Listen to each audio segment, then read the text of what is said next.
बिस्मिल्लाहिर्रहमानिर्रहीम। अस्सलामु अलैकुम वरहमतुल्लाहि वबरकातुह। आज की हदीस मुबारका है, हज़रत अबू हुरैरा रज़ी अल्लाह ताला अन्हु बयान करते हैं, रसूलुल्लाह सल्लल्लाहु अलैहि वआलिहि वसल्लम ने फरमाया, 7 खुशनसीब ऐसे हैं जिन्हें अल्लाह अपना साया नसीब फरमाएगा, जिस रोज़ उसके साये के सिवा कोई साया नहीं होगा।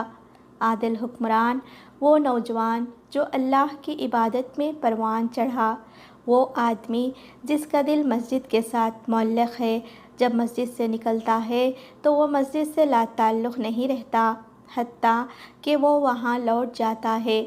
वो 2 आदमी जो अल्लाह की रज़ा की खातिर बाहम मोहब्बत करते हैं, उसी बुनियाद पर इकट्ठे होते हैं और अगर जुदा होते हैं तो भी उस मोहब्बत पर क़ायम रहते हैं। वो आदमी जिसने तन्हाई में अल्लाह को याद किया तो उसकी आँखें अश्कबार हो गईं।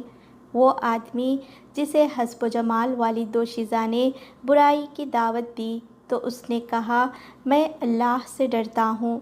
और वो आदमी जिसने जो सदक़ा किया उसने उसे इस कदर मख्फ़ी रखा हत्ता कि उसका बायां हाथ नहीं जानता कि उसके दाएं हाथ ने क्या खर्च किया है। अल्लाह हम सबको ऐसे नेक आमाल की तौफ़ीक़ अता फ़रमाए और उन 7 खुशनसीबों में हमें भी शामिल फ़रमा जिन्हें अल्लाह ताला रोज़े क़यामत अपना साया नसीब फ़रमाएगा।